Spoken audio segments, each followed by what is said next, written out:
right, welcome to the Sikh Coach podcast. This is another episode and another first really for me. But before I introduce my guest, I'm going to do it in a different style, but probably a style that resonates with him, how he's used to being introduced in the events that he sort of brings life to.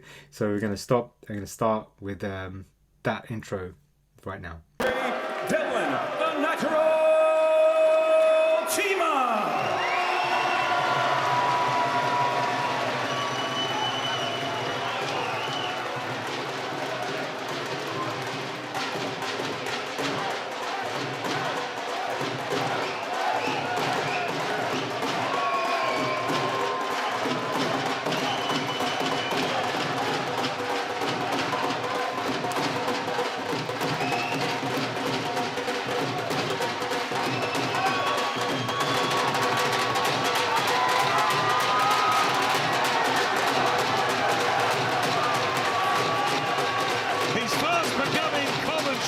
Prodigal son, another cracking ring walk. He's entertained us royally, Anthony.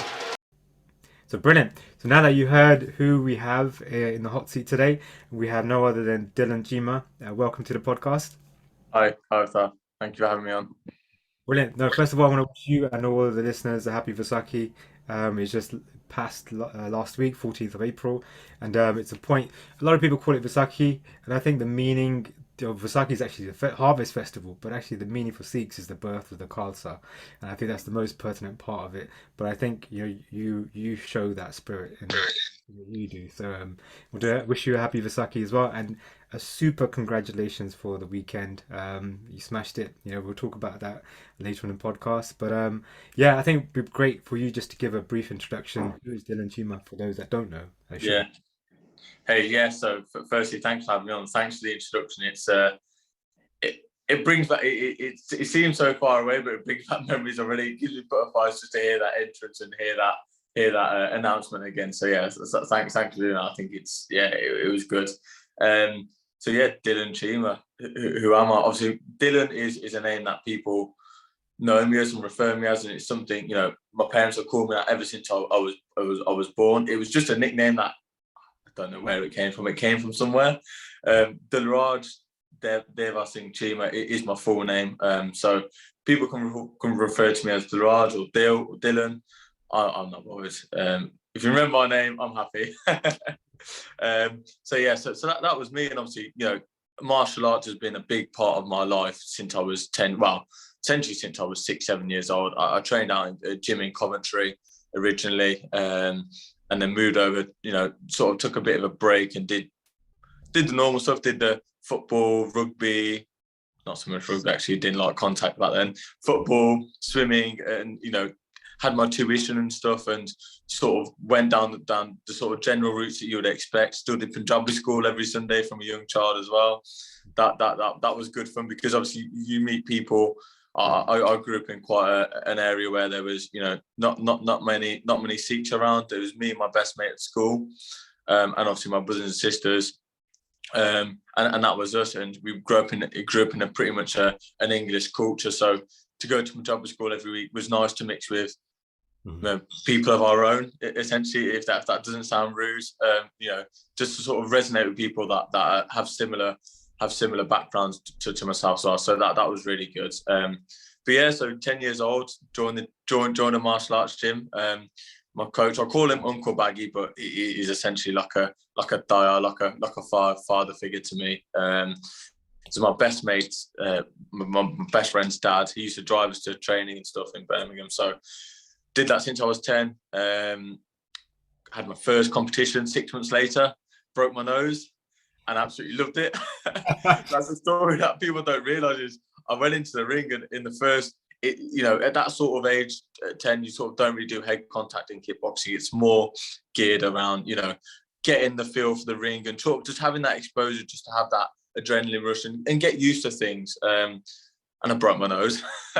So that was an eye-opener for me. And then I then competed 3 weeks later and lost that competition. But really had high hopes for me from there. People were saying a lot of good things from me from a young age from that point on. And from that one loss, actually, that really spurred me on to think, do you know what, I actually quite like this. I really enjoy this. I like the training. I like the atmosphere of the gym. I like I like the graft and the dedication that you put in. I had a lot of big time fighters in my gym as well, which are my coaches today. Seeing them train really pushed me to train even harder, because that I just thought, that's what, if they're doing it, I've got to do it. I remember watching them in the gym and watching them punch and kick the bag in a certain way. I would just copy them and just do that. Then watch them do it again. If they were doing press ups at the end of the training session, and when we were all finished and they're doing training extra, I wanted to do that extra. So I really loved what I did from a young age. And then that sort of just carried on all the way through my teens, up and into my early 20s, and then obviously went off to university. So education was a big part of my life as well. I'm not essentially book smart, as everyone says. I'm one of those that, if I wanted to get a good result, I really did have to study hard, and I really did have to work hard for it. It didn't come easy to me. I sort of did have a lot of help growing up in terms of reading and making sure my handwriting was good as well, because as you get older, handwriting is very important. It really is, because people want to be able to read what you say, read what you write. So it is so keen. So I did have a lot of help growing up, but I also understood that boxing and kickboxing really helped me, because it helped me give me that focus, helped me give me that discipline, and really helped me grow into the person I am today. So I am thankful for every element and every aspect, whether that is good or bad. Everyone goes through tough times as well. I've had my fair share of those.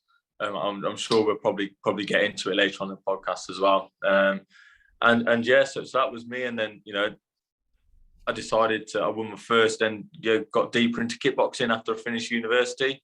Won my first world title when I was 21. Won my second world title when I was 22.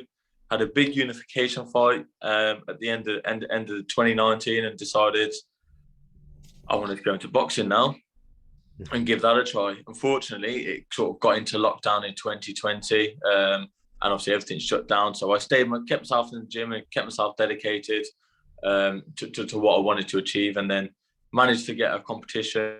Had my first professional boxing fight in 2021, and had my second professional boxing fight at the end of 2021 as well, and had this wonderful opportunity on the Boxer Series, sign up at the end of February. So yeah, it's been a roller coaster. It's been a journey, but I think the hard work's starting to pay off now. It really is. All them long days, long nights, tireless nights, where you think, oh, is this really what I want to do? And you're having to work and stuff as well, and trying to pave that way as well. It's all starting to pay off now, which is really good to see. So yeah, it's a journey. It has been a journey to get to where I am today, but I'm loving every minute of it. Yeah, no, there's a lot to unpack. But yeah, well, congratulations. I think the hard work, I think a lot of people don't see, so the iceberg, and you see the tip of the iceberg. Now you've got the Boxer Series over the weekend, and no doubt a lot of flurry of activity of people saying well done, but they probably don't see that day in day out graft, or that journey from such a young age to where you have to now, and no doubt going to continue and beyond that, God willing. So I guess what did you study in university then? What was of choice? Yeah, it was actually quite a mad one. So I wanted to get into business. I wanted to get some sort of aspect of business. My family have got shops out in Coventry, 2 shops in Coventry. So I've been in and around business pretty much my whole life. Obviously not having to run the business, but just working there day to day, seeing that operation, which I always loved as well. And then my Jaja, my uncle, my dad's youngest brother, he worked for a consultancy firm, and he used to tell me about stories where he used to go abroad and have all these nice holiday business trips, and where they used to take their clients out. Business clients were hired out Universal Studios, that sort of stuff. And in Florida, I was like, that's a bit of me. I lived a nice life down in London and stuff. I thought that was a bit of me. That's what I want to do. Yes. So that led me down to business analytic consultancy at Lancaster University. So I did a decent degree. I probably didn't get the best grade. I walked out with a 2.2, and that's still a good result. Considering I actually did work 2 jobs as well. I was a part-time amateur boxing coach, as well as I was a youth worker as well. I worked for the YMCA, so I used to support a lot of young kids and young people in terms of using boxing as a mechanism to sort of help them through their struggles, and use boxing as a mechanism just to give that positive energy and give that positive vibe as well. So I actually worked 2 jobs as well as my degree, which was quite mad as well. And trying to uphold a social life when you're university as well is tough, and then get the studies as well. So I was fortunate that I did okay.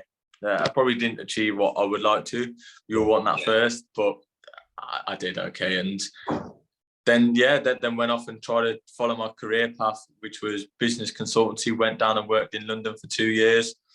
Yeah. Actually, didn't really enjoy it. If I'm honest, I just realised it just wasn't for me. It just wasn't the sort of business that I wanted to get involved in. Once you always have the dream, you always have the vision in your mind, don't you? Like your dream job. And when you get that dream job, if it's not what you expect it to be, then it's a bit of a downer.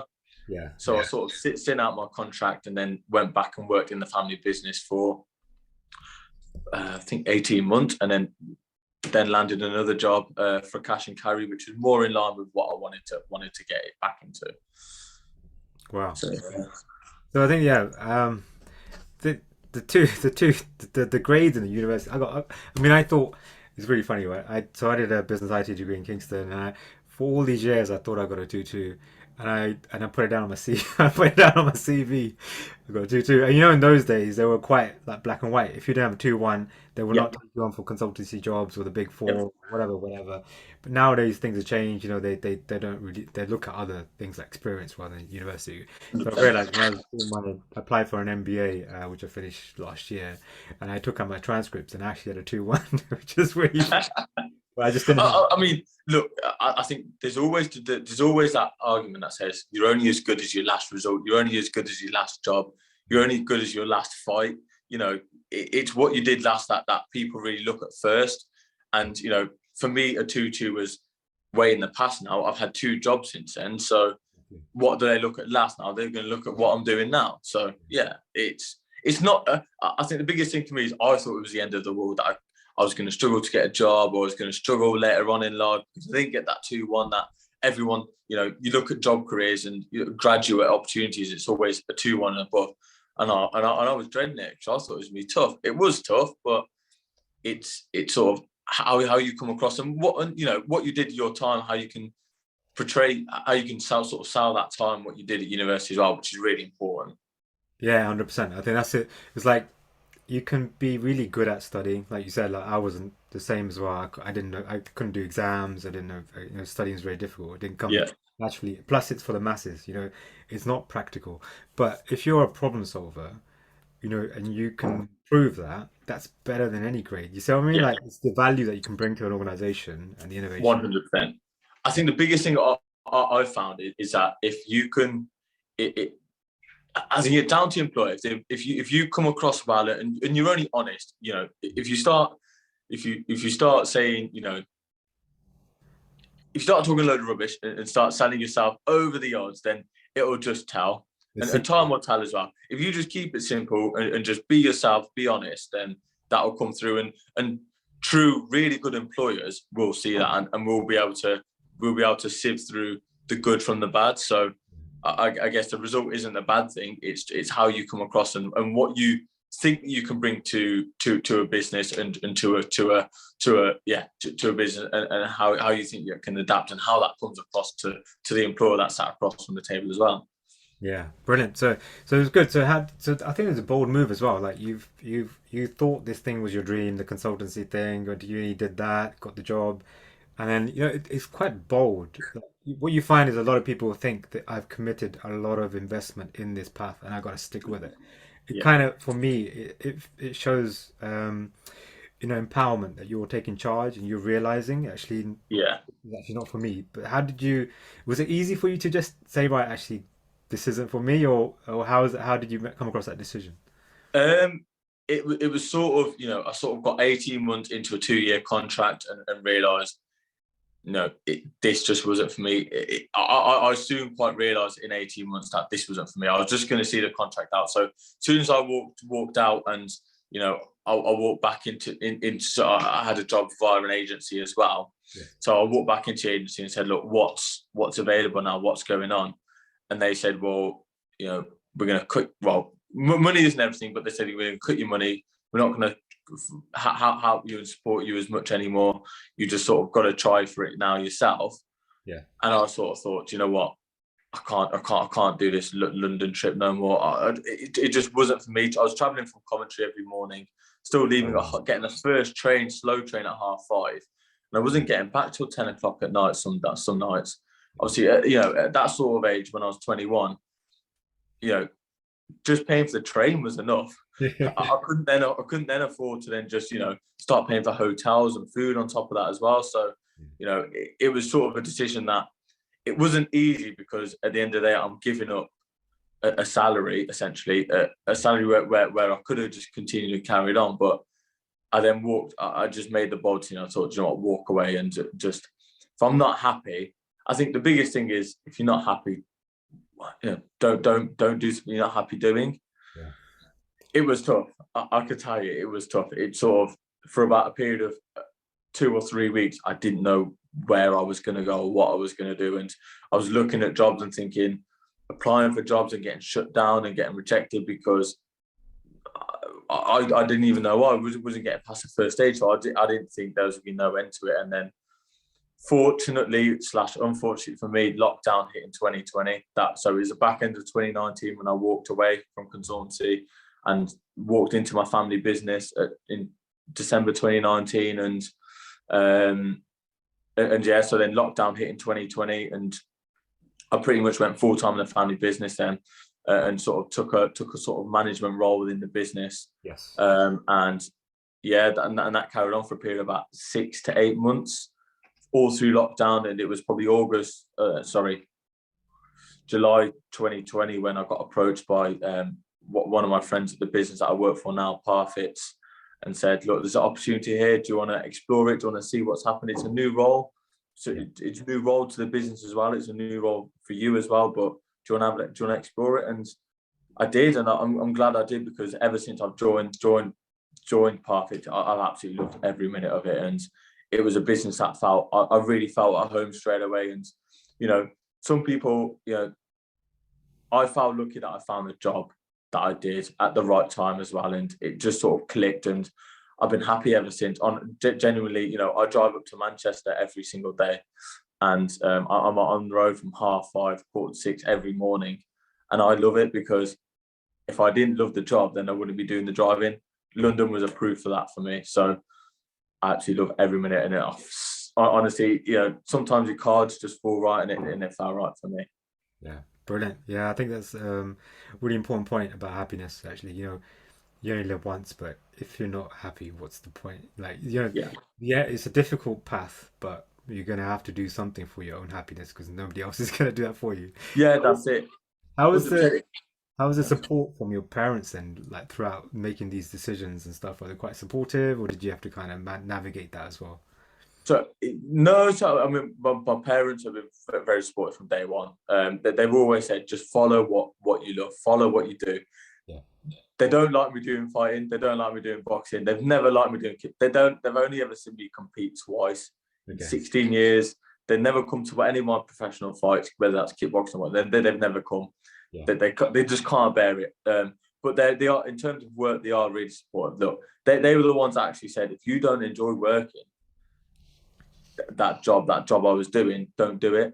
They're the ones that actually said, just don't do it, then just walk away and find something that you love. And I had quite a number of conversations with mom and dad about what I wanted to do and the career path that I wanted to follow. I always loved retail and shopkeeping and the wholesale industry, and that was always a passion of mine. So I was been in and around it since I was 3, 4, 5 years old.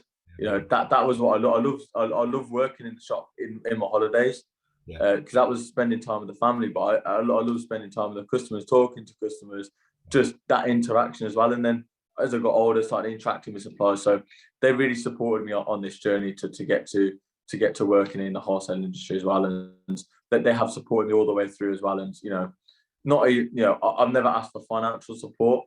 I've just asked for just back me and just support me with I think you call it emotional support, don't you? Yeah. More than Moral anything. support, social support. Moral support, yeah. Yeah, that's it. Definitely you need that. I think that goes a long way, especially in our culture that we're quite embedded within a family unit, and if you grow up in a positive one, it just allows you to grow and thrive. So it's 100%. yeah. And I guess I suppose it's a common one actually. What parents really want to see their kids go into a ring and get potentially beat, hurt and Yeah. stuff. It's really funny because we come from a martial background. When we come from our Sikh history, it's like it's full of like warriors and sort Yeah. of spirits and stuff. And I think I was listening to another podcast that you were on as well, and you kind of touched on his point around, obviously our parents emigrating from their country, they came here with very limited resources. So for them, it was establish graft and make a foundation for us, and then Yeah. I guess they wanted us to choose good fields that we would then have be safe and secure and stuff.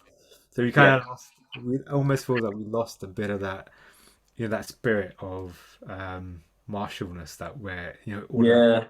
Guru set up, wrestling, akade. We, Guru Har Gobind set up an army. We've been very physical for good reason because we're supposed to be out there. So do you feel some of that, history of, that has influenced your decisions, or is it just more the route that you've come across and Yeah. I mean, I don't think that's really influenced my decisions down into boxing and martial arts. It's just sort of, as you get to find out more about religion and culture and what the Gurujis have done, it just sort of helps. It just sort of, especially before this fight, I was having words with myself saying, look, this is what we do. This is who we are. We are warriors. We are fighters through and through because we've always had to fight for what we believe in. exactly? Whether that's today, whether that was years ago, or back in the middle, we've always had to fight for what we believe in, and we had to fight for ourselves. So that really did resonate and really carry me through, especially in this last fight as well. But in terms of that decision, that down into boxing, it was just something I loved, to be honest, and that's what really drove me into it. Brilliant. So I think like I recently joined. Well, I've done a little bit of kickboxing before, but nothing like Yeah, you were done. But part of that, there's a lot of conditioning in there. A lot of conditioning. Like we used to do like shin to shin. Those shin pads were thin on purpose, so you condition your yeah, forearms. yeah. There's a lot of that. Do you think a lot of that sort of helped to sort of go into the boxing space with a bit of all of that foundation you built in kickboxing and sort of uh, bring that resilience. Like I watched the matches, the 3 matches you did on the weekend. Yeah. You took a lot of punches, and even they was commenting about having a strong chin and all that stuff. Do you think all of that has been sort of brought through from your kickboxing early career and sort of transpired into boxing, really? What the 100%. I think the kickboxing. One thing I was very much underestimated. I was very much unknown as well. A few of the Sky pundits did mention to me they've seen my kickboxing fights. I'm very tough and they were very good wars and all the rest of it. So they may have seen some of the tough wars that I've been through, but they didn't really understand what it is like when you're kicking shins, you're kicking elbows, and your legs. I remember, three 12-round fights, but I couldn't walk during the fight after round 5 because my shins were that sore. Yeah. But I had to just carry on. That mental toughness that you have to go through just to continue, push through that barriers and keep fighting through those injuries is something that these boxers haven't really been through. Especially the ones that have probably grew up on the amateur circuit. They go through they go through the 3-round wars. And do you know what? Some of these amateur fights are really tough. Yeah. They are all action. They are all out. It's a different level that I think I've been through to what they've been through. I've just been through the real grit and I had to really dig deep. And I think that made the difference on Saturday night. That made, especially with Charlton, they all called him the banger. They all called him the the boogeyman that was going to knock everyone out, Yeah. heavy favourite 2-1, and I walk in and just stand there toe to toe pretty much for the last round with him, and I wasn't phased. There was nothing that was gonna stop me or put me down. There was no shot where I thought, oh, like, I'm in trouble here. He caught me with a few shots, granted, but there was nothing where I thought I'm in genuine trouble here and I need to do something. I need to be careful. That never came across my mind one bit. I just thought, if he hits me, I've got to hit him 3 times now to make them points back. Yeah. Yeah, I love that. I think I love your attitude. You were there for a reason. You knew why, and you were going for the win. And it wasn't an egoic way. It's like, there's a difference between somebody who's like, it's what I did. I'm a professional I'm a qualified accountant. One of our examiners had an article, and he goes, "I never wish my students luck, never, because if Yeah, you've done your hard work, if you've done the work, you're gonna pass." Like yeah, it felt like that for you. Like you've done so much work in the background. You've had the kickboxing background as well. You were yeah. determined, very, very determined. Like how did you get that confidence? Where does it come from? Is it just because of the hard work? Is it the team behind you? What's kind of pushing you? It's yeah. I mean, the confidence. I wasn't naturally a confident person to be honest. Growing up, I was a very very shy routine. But I did actually get bullied all the way through school, primary school, secondary school, and never really a fighter actually until I stepped into kickboxing, where I absolutely loved it. So that sort of, if you saw me today and probably saw me when I was 12, 13, or probably 10, 12, 13, probably sort of a slightly different person back then. But the confidence today just comes from, I know that the hard work that I've done. My coaches know that the hard work that I've done and what we've put into the training camp. Not everyone sees. I put clips and bits and bobs on social media to keep things active, but Yeah. you don't see what's going on behind the scenes. You don't actually hear the conversations that we're having. We was actually confident. My coaches, I didn't look at any single one of the fights previous to prior to the tournament. My coaches did that, and they were really confident from day one, really, that I could win this and that we could really do well and make a statement. And that's where the confidence comes from. It's not, some people get it lost with cockiness. Yeah. I'm not. I never want to come across as cocky or I'm going to do this, I'm going to do that. I just want to say it how it is, and I just want people to see me for me, and I only want to be me. I don't want to change that or change that perception at all. The confidence is. I said it from my first ever interview with Sky, which was I'm here to win, and I said it on the night, and I said it on the week prior in the fight week interviews as well. As I'll come here to win because that's what I believed I could do. I'll be crazy if I didn't think that, because then I've already lost before I've already walked in the ring. Exactly. But Yeah. I was confident that I'd put the hard work in, and I knew what I'd been through, to get to where to get to the confidence level where I was at before the fights on Saturday. Exactly. Yeah, I think that's a real good point. Like you have to strive to like you have to. Otherwise, if you don't strive, you're never going to get there. If you can't vision yourself, you see what I mean?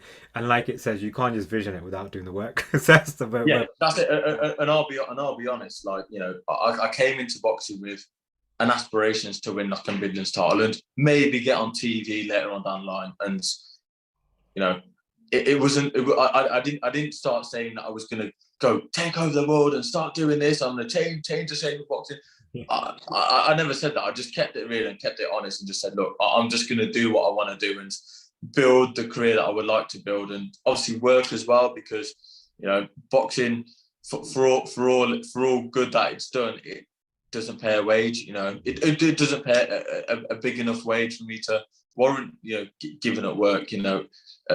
Granted, now a tough decision is going to have to be made, because I actually love the business that I work for and I love my boxing career as well. So yeah, that sort of changed on that front. But yeah, it's I think I like the point around you want to be you, and I think there's like a famous quote. It says, right, be you because everyone else is taken. So like I like that. Yeah, I'll use that myself now. yeah, I think that's the biggest thing. Like to to actually be yourself is the thing that resonates with everybody, and actually it's alignment, isn't it? So you don't have to be something that you're not. But yeah, I love that. I think that that's something that, I think we need more of, a representation of the true you. Who are you? And be Yeah. bold. Be able to I speak. mean, we're all proud of other things that people, other celebrities that, I'm not calling myself celebrity, by the way. You look at, like, for example, Cristiano Ronaldo, or you look at, Messi, two big footballers, and you're proud of what they do and what they achieve. Yes. But what about what you've done yourself? Yeah. What you achieved yourself is just as good as what they've achieved. Yeah. Everyone's gone through their own struggles to overcome and succeed and progress. Be proud of that. You should be able to sing about that and share them stories where you want to, because we've all got a different journey. We're all on a different journey. Maybe getting to the same place or a different place, but be proud of when you get to there that you've earned it. Yeah. 100%. Like you be, as I don't know if you heard of it. There's a guy called David Goggins. He's like an ex-Navy SEAL and stuff, and his book talks about that. He says, "Look, I am not your hero. You are the hero of your own journey. Be the hero, heroine. You got your own life. Make your story, and be proud about it. Because don't compare yourself to anybody else, because their journey is completely different. So Yeah. people unique. So brilliant. So around what's next for boxing then? So what is your after this weekend's win? Is it like time Yeah. to sort of consolidate, think about So it? yeah. So first off, the weekend is normally time with family. I spend time with family. If you can imagine that, I leave home at 5:30 in the morning. Yeah. I'm back after my 2 gym sessions and a day's work. I'm not back till 10 o'clock in the evening, Monday to Friday. Saturdays double backed out with gym sessions and sleep, and Sundays gym sessions and sleep and gym sessions again. So you can imagine I don't actually have much time to spend with my family. That's what my first weekend's all about, is just spend the time just catching up, switch off from everything that I've done and what we're doing, leave my phone to one side and just catch up with the family. And now things are starting to settle back down, and my feet haven't left the ground, and that's the honest truth. Is I've just taken it all in and just soaked it all up, but I've just sort of, it hasn't really hit me. If that it hasn't really hit me. I've just sort of said, all right, sound, I've won 3 fights and that's it. But now look, now winning the tournament sort of guarantees that I'm going to get a Sky Sports and Boxer promotional contract, which is absolutely fantastic. I think I will be the first Sikh fighter with a Sky Sports contract I couldn't even tell you when the last one was. I was first to walk out with my Dudleys as well. Yeah. With the Dole players, so I was the first one ever to have that live on Sky. That was the first thing that I got entered into the tournament. And I said to my manager, I've got to have my drummers there, man. I've got to have them there, because this is who we are. This is my time to really showcase what we're about. Yes. I think people really love that and really tuned into that, because it really showed off our community and showed off our people and what we're about. We're all about, the drums come out and it's all about fun and having a dance and, them fun times. And I really wanted that to show on Saturday. So now it's, sit back, relax, and hope to get a contract signed, and then look at getting back into some boxing now. Probably end of May, early June. I would like. Yeah. I'll keep me busy as well and keep me active up and down the country now. So, to be honest, it is life changing for me as well. It's it's changed the shape of my boxing career massively, and I just want to take it day by day, week by week, and just continue just to be me and just grow myself as well as everything else. Yeah, that's amazing. So yeah, I think we underestimate the power of just taking respite, like just taking time out to figure out and absorb, and also actually mark the occasion. Like there's a lot of hard work that you put in, and it's nice to just mark the occasion yourself and say, right, well done for getting there. It's all that blood, sweat, and tears. Because you know what you've been through, nobody else. You and your team and everybody else in your family who supported for it. Just take time out with them. I see you're on Instagram. You usually post about like you attend the Gurdwara. It's kind of like a place. It seems like the place you'd like to go. Sort of Yeah. contemplate and sort of take it all in and sort of Yeah, it's a lot. So that's very much every week. It was every Sunday, but I started to go on Saturdays just to fit around because of training and stuff. But I go to Nanak Kirtan in Coventry on Furzer Road every single week, and yeah. I have done for the last four. Well, we go typically as a family every Sunday or every other Sunday where we can, but this is very much I go every single week now. Well, we all go every single week now. I'll be doing in Coventry. They've got the Nagar Kirtan this weekend Oh, awesome. on Sunday. So on Sunday, it'll be the 24th, I think, 23rd, 24th.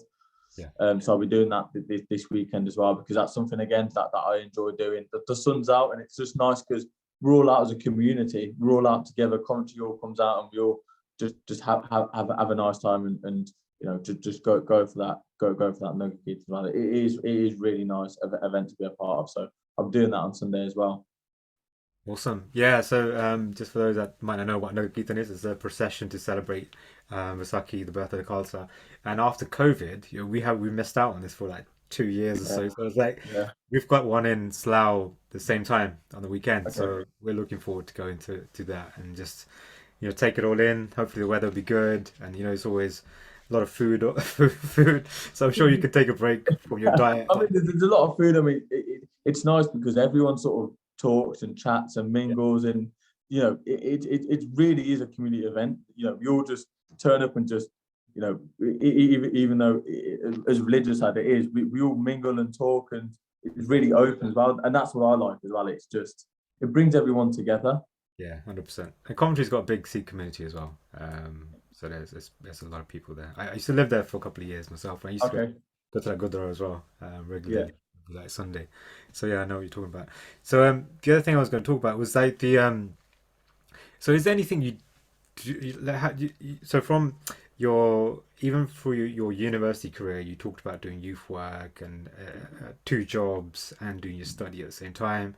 Like now, throughout a number of years, you've been doing your kickboxing, you've earned your titles through that, but you've still been working, helping with the family business. There's always seems to be multiple things that you're juggling, but managing to do them all. What's your secret around time management? How do you fit it all in? That is the big question everyone asks you because you're Yeah. mentioning it on the match as well. Like, how does he do this? Yeah, I mean, people do ask me that a lot of the time. I mean, it's difficult, especially when so now that I'm not in competition, I'm not training for a fight. I have a lot more free time. But unfortunately, sacrifices have to be made. I've got to pick and choose, and unfortunately, part of those sacrifices are not seeing my family, not seeing my friends, and not being able to go out and when there's a function going on. One of my close family, 9 times out of 10, I probably won't attend those because of gym or training or work. So I do have to make sacrifices, and that is a difficult thing. That's the thing that people don't really realise is, yeah, it's all good glamour. They seen Saturday night and it was all big and the big lights and the big event. They don't realise what the work that I've had to really put into to get there. What I've had to make. I don't sleep loads. I don't have loads of hours of sleep. I'm in bed for 10. I'm home at 10. I'm in bed for 11, half 11. Sleep for half 11.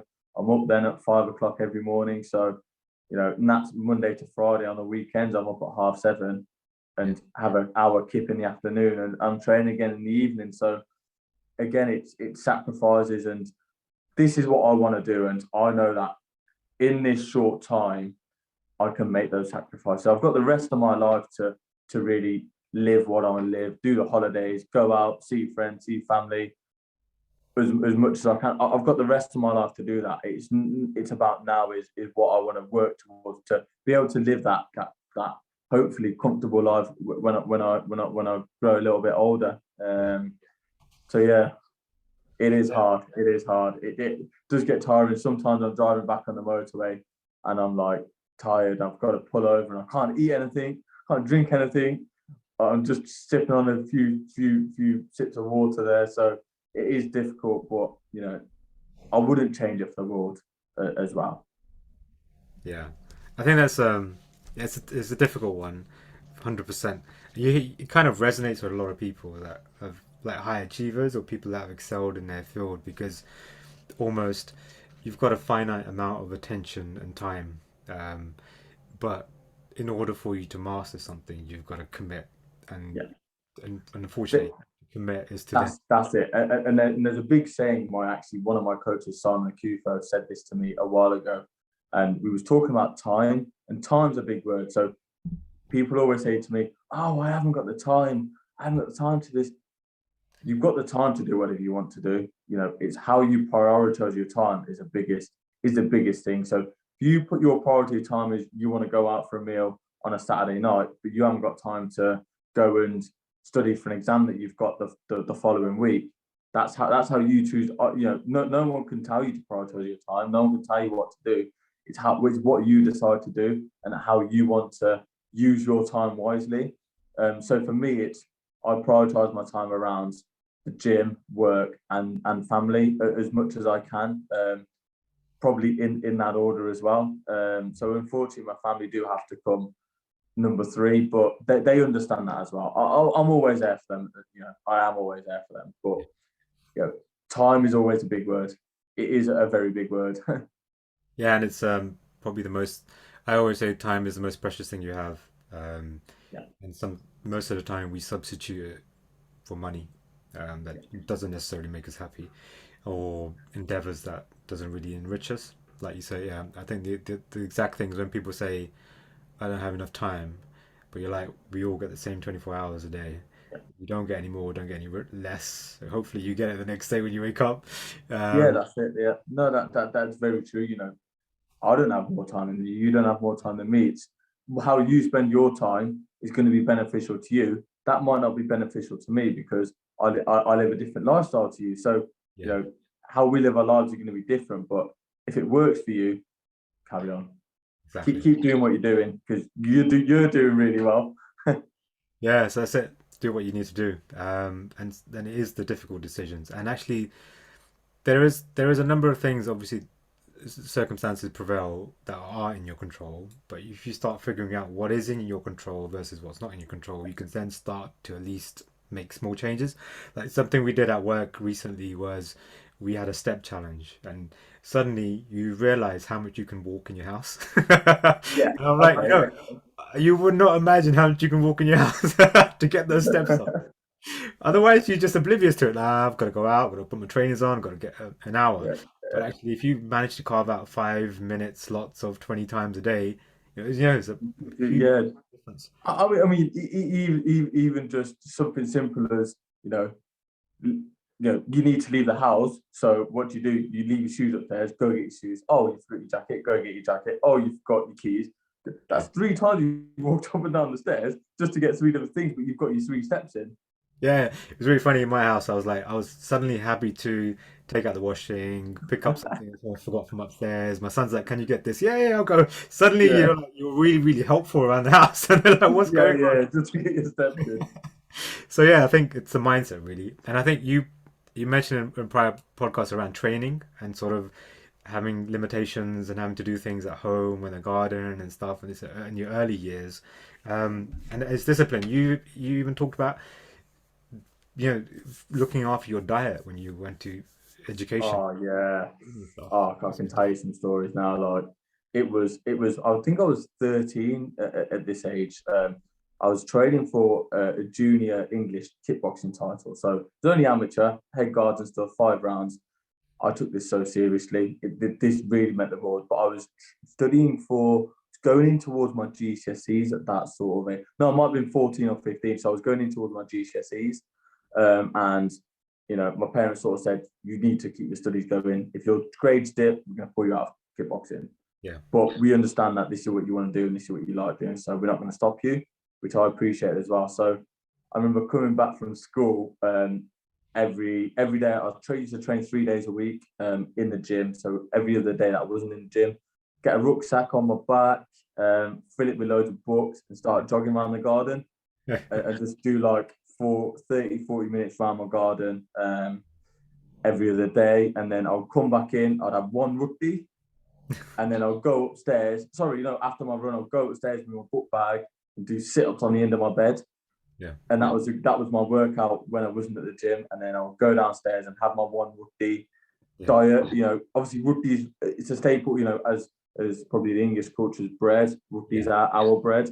You know, our body does naturally digest rugby quite easily, so we can eat rugby. It is part of my diet as well. As a professional boxer, Yeah. You know, our bodies are made up for it. So why am I gonna starve my body for it? So I used to have one rugby, and at school as well, I used to walk around and, you know, I think we used to have desserts back in those. I say back in those days, not that long ago, but for about 10 years ago, I used to have desserts at school. I used to never have the desserts, just have half a cheese sandwich and a bottle of water, and that was me for the full day. So I took it very serious from a very young age, because I used to speak to my coaches, and that's what they were doing. While the other fighters in the gym, now my coaches, that's what they were doing. So I thought, they're doing it, I've got to do it. I remember this at school. At PE and in the physical education classes, we used to do skipping, and I remember the kids being so amazed at how well I could skip. A few of the boys used to call me Gills, but I was just like, I'm showing off my skills now. Isn't my moment to shine? And we used to do running around the laps. I was never really an athlete, to be honest, never really the fastest or the fittest. But when we used to do laps around the school field, I used to get the stopwatch and ask the teacher to time me, and I would try and beat my time week after week. So I would use the time at school as well. Yeah. To really to help me in my fitness for training for fights. So I was very much on it from a young age as well. That's awesome. That's amazing. That's really, I like that. It's like you're so focused and determined. Using that school time to add to your training and the rucksack idea, I think. Yeah. So another quick short tip. I mean, the rucksack was just like, I think I watched a movie. It might have been Karate Kid, one of the old Karate Kids. I think he did that in one of them, and I thought, that's a good idea, actually. I'll use that myself. I never used to have a medicine ball or anything like that. I used to be scared, like, to ask for a new pair of gloves, or she'd be like, "Oh, you've got gloves. You're wasting money. What do you need it for?" I used to use books were heavy object. Throw them in a bag. You've got it all in one sealed unit. And away you go. Keep it simple and effective. Brilliant. So I'm conscious there, we've probably got to wrap up. You've got another meeting after this as well. Just a quick, I like to end the podcast with just your advice to budding people wanting to get in kickboxing, martial arts, boxing. They're going to learn a lot from this podcast anyway, but probably just a summary of things that you think are the essential ingredients or any life lessons that you've learned that you would give to somebody else, or maybe a younger version of yourself. But you seem to be a one-off, because you've kind of been in this game for early, but anybody else that may not have that sort of coaches and teams and role models out there that you've managed to get a hold of. I mean, for me, there's always a role model there. So I'm very much an advocate for amateur and amateur boxing gyms or martial arts clubs, whether it be kickboxing, Thai boxing, taekwondo, because I know full well that those coaches in those gyms are unsung heroes for our communities. They help so many young people out there, and they don't get the praise that they deserve. You know, I've trained in gyms in London, and those guys give me so much love and support, and they're called Akal Muay Thai. And I absolutely love those guys to bits, because they did so much for me while I was down there, to took me in as their own, and they still love and support me today. And my coaches up in Birmingham, Kitfit Martial Arts, they've done the same and carried me through. So for anyone out there that wants to get into martial arts, just, if you're unsure, hit me up on Instagram or hit me up on Facebook or whatever. If you know someone, ask them, because get down to the gym. It is awkward. It might seem a bit awkward or hard at first, and you might not know what you're doing, but just do it and give it a try, because I know the benefits. Whether the benefits are to achieve what I've achieved on the weekend and beyond, great, crack on, do it, and really work hard at it. But fully understand that there are sacrifices that you've got to make, and there are sacrifices, and it's not going to be an easy road. Money doesn't always come. I never chased the money. That was the biggest thing for me. I never chased the money. I just wanted to do what I love and just continue to do it. Chasing money always falls down flat on someone's face. And that's my God's honest truth. So for anyone that wants to try martial arts, hit me up if you don't know. I know quite a number of gyms up and down the country. I can point you in the right direction, or just turn up at your local gym. They might not look like they're a big club, but I guarantee you that there's going to be one coach in there that will give you the time of day and really put the time into you, because them guys really are role models, and they can teach you a lot of life lessons as well. That's a really big thing for me, is these guys have got experiences that they can share with you and help you in your life as well. So go down to a martial arts gym and give it a try. If you don't like it, then at least you've given it a try. That's all I say. Just go and give it a try. Yeah, 100%.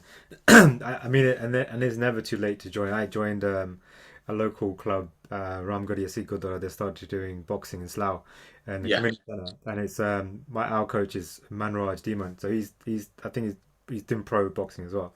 And Okay. we went to watch him in a match as well. But the atmosphere, and this is just to say, right, first time I ever attended a boxing match ever, and I was like, it takes guts. And that was just, it takes guts to go into a ring, and everybody around you shouting for you and against you. But I mean, I just go for fitness. But anybody, even that alone is gonna help you in your day-to-day life. Exactly, and I've got a 5-year-old son, so I'm kind of like trying to show him that if I go, then he can go, and there's more reason that he will then see dads doing it. That I want to do it as well. Or I think the biggest thing is that everyone says you get into martial arts to fight and compete. You don't have to. You can go just for your own benefit. If you enjoy punching and kicking bags and pads and stuff, carry on doing it. You don't have to become a fighter if you don't want to. Not everyone wants to or doesn't. Not everyone likes to get punched. I absolutely love it, but some people don't. So you don't have to do that. If you want to turn up, and even if you just want to learn the technique and learn the art and skill of how to defend yourself, absolutely just continue to do that. I think I found, especially in martial arts, you'll never get forced into something you don't want to do. You can turn up and just train how you want to train, which is really nice to know, because you aren't going to get forced into something you don't want to do. Yeah, and you're gonna, and like you said, the life lessons, the mentors, the etiquette, the understanding of life, of just life lessons. And I think you mentioned in the previous podcast around understanding when to use this as a defense mechanism, not as an oppression sort of mechanism. So it kind of really resonates with having a good mindset in that younger year to keep you out of trouble, which I think gives a real good foundation for people. 100%, yeah. Brilliant. Okay, it's been an absolute pleasure having you on the podcast. Thanks very much. Thanks for having me on. Congratulations again on the weekend's success, and no doubt, I know it's been full of ups and downs, but cherish this moment, have time out, and I'd love to attend your next fight as well. Wicked. That'd be really good. Support you, and I only hope all the listeners do the same as well, and for other people in this field in our community as well. But thank you very much. Thanks for having me. He's a great boxer. I really like it. I'm a fan. There's the goal again. Absolutely, Michaela. He's coming of age here, Dylan Cheema, as Rylan Charlton leaves nothing, emptying the tank. But it's Dylan Cheema for us, who deserves to be the lightweight champion at home in Coventry. Absolutely brilliant. A breathtaking 9 minutes of action to cap what has been a fabulous night in the tournament series. And these guys were wonderful. They really were. Dylan Cheema told everybody he would win all three, and he'd do it at home for his fans. And for us, agree guys, he deserves it. Absolutely, he does. And it made me fall in love with this tournament even more, because it did impress me with his boxing skills. I actually think he has a future in the sport after seeing him tonight. No, absolutely. I think he shocked a lot of people tonight, and it was the confidence and the self-belief that he had right from the very start, and a deserved winner of the tournament. Your final goes the distance, 3 rounds, and we go to the judges for the final decision. With all 3 judges seemed about the same, 29-28, in favor of your winner by unanimous decision.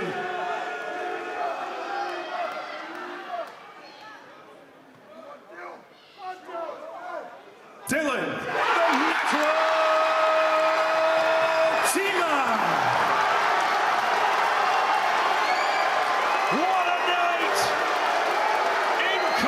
Coventry, 10 minutes from his home, in front of his fans, and the drums will go on all night here in the Midlands. It's Dylan Cheema,